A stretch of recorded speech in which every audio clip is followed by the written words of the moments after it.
ביאת משיחנו ינהי קהילתנו כולם יוצאים לקראתו לעזיז רבי דאגון ביתו אשרי כל משפחת ביתו כל אחד הוא איתו מקובל את תפילתו לפני אלוקים אשרי משפחת Birshut Moray Verabotaï, la permission d'Hachem. Bon, hier c'était Rosh Hashanah, avant-hier c'était Rosh Hashanah. Ben, j'espère que vous avez bien passé ces 2 jours. Et bien sûr, on a fait le tashlir avec l'aïmouna en Dieu. On a jeté toutes les fautes dans le fleuve, dans le seau d'eau ou dans la mer. Et on a l'aïmouna en Akadosh Baruch Hu, que ben, Hashem, tout ira bien. Super, très bien. Maintenant, aujourd'hui, c'est le jeûne. Alors, pourquoi on fait ce jeûne de Tzom Gedalia? Alors, on dit que, malheureusement, lorsque les Babylones Nabuchodonosor a détruit le premier temple, il a installé un tzaddik, un juif, qui gouverne le reste des juifs qui sont restés en Israël. Le temple a été détruit, tout le monde était en exil, mais ils sont restés un peu des juifs, quand même, en Israël. Alors, le roi, il a laissé un représentant, il s'appelle Gedalia, était un grand tzaddik. Malheureusement, il y a eu un qui était jaloux de lui, et malheureusement, il l'a tué. Et le fait qu'il l'a tué, alors, ça s'est passé que le roi Nabuchodonosor s'est énervé, et il est retourné, il a envoyé son armée en Israël, et là, il a vidé Israël des Juifs. Donc ça veut dire que pendant 70 ans, Israël est resté vide. Il n'y avait pas un chat. Il n'y avait pas une âme qui vivait dans la terre d'Israël pendant 70 ans. Alors, nos sages disent que on pleure la mort des tzadikim. Lorsqu'un tzadik il quitte ce monde, comme c'est la destruction de Beth Amikdash. Et le prophète il dit que Be'ezat Hashem Rosh Mashiach il va venir, les jeunes comme Tevet, comme Tammuz, Av et Tzom Gedalia, ils vont devenir des jours fériés, des jours de joie lorsque Mashiach il va venir.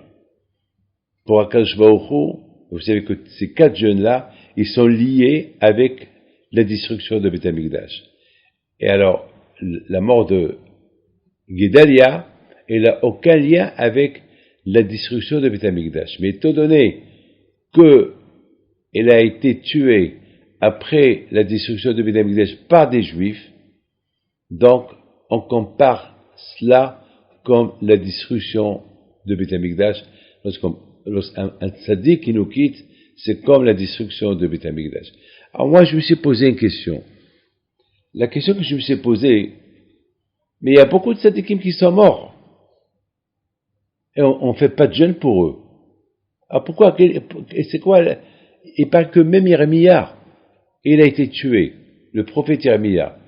Il y a le prophète Ishaïa, aussi il a été tué.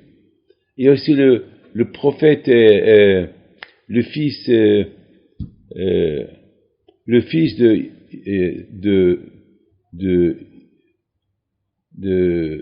d'un grand Kohen Gadol, aussi a été tué. Et pourtant, on ne fait aucun jeûne. Même Hor a été tué, qui était le fils de Myriam Anivia. Il a été tué. Beaucoup de tzadikim, ils ont été tués.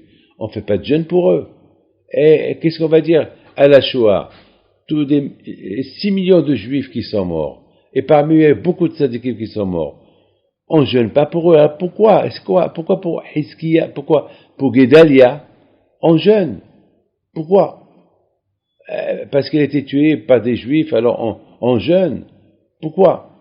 Alors, c'est une belle question. Et j'ai pensé une belle réponse. J'ai pensé que la raison pourquoi on jeûne pour le jeûne de Gedalia, c'est parce que Gedalia a été tué après Rosh Hashanah, le 3 Tishri, parce que Rosh Hashanah c'est 2 jours. Et pourtant, à Rosh Hashanah, il fait une Teshuvah. Alors comment ces juifs-là, ils font Rosh Hashanah, ils font une Teshuvah, et le lendemain, ils vont tuer un juif. C'est de la folie, ça. De là, on apprend que le Yetzirah est tellement fort que même après Rosh Hashanah, ça veut dire que même pendant que les gens ils font Rosh Hashanah, ils croient qu'ils sont débarrassés du Yetzirah, et le Yetzirah, il peut se réveiller en eux même après Rosh Hashanah. Donc, ce jeûne qu'on fait pour Gedalia après Rosh Hashanah, il nous rappelle, c'est comme un alarme. Il nous rappelle, hé David, ça ne veut pas dire que parce que tu as fait Rosh Hashanah et tu crois que le bon Dieu t'a pardonné, c'est que tu peux faire ce que tu veux. Fais attention, le Yetzirah est très fort. Il peut te pousser à faire la plus grande avéra du monde après Rosh Hashanah. La preuve, ce Gedalia, ce qui a été tué par des Rishaïm après Rosh Hashanah. Je crois que c'est comme un avertissement. Le jeûne de Gedalia, c'est comme un avertissement. Faites attention. Et en même temps, profite de faire Teshuvah le jour du Ta'anit de Gedalia. Donc, bien sûr, c'est un jeûne qui est obligatoire, mais pour les femmes qui allaitent des enfants, ils ne sont pas obligés de jeûner. Il y a, par exemple, celui qui a mal à la tête, il peut prendre un cachet, mais qui l'avale sans l'eau. Enfin, ceux qui ont des problèmes de mauvaise haleine le matin, ils peuvent se rincer la bouche uniquement ce jour-là, et qu'ils fassent attention qu'ils n'avalent pas l'eau, mais Ta'anit, c'est important, pour hommes et pour femmes. Alors, que Dieu fasse, Be'ez Hashem, que on verra tous, Be'ez Hashem, la prophétie du prophète qui va s'accomplir, que le jeûne de Tevet, le jeûne de Tammuz, le jeûne de Av et le jeûne de Gedalia, si Dieu veut, ils deviendront des jeûnes, ils deviendront des jours fériés de joie à Mekasson.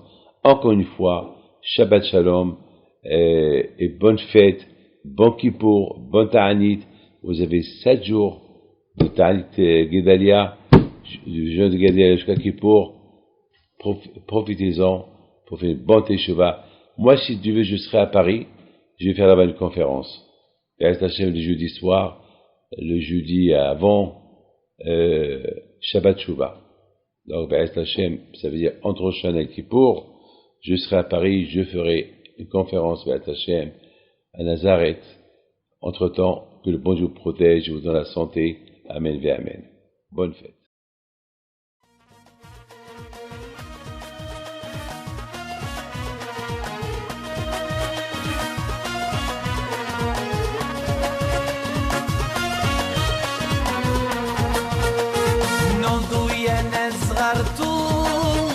على ربيع حيم بنتو وقف لنا زي خو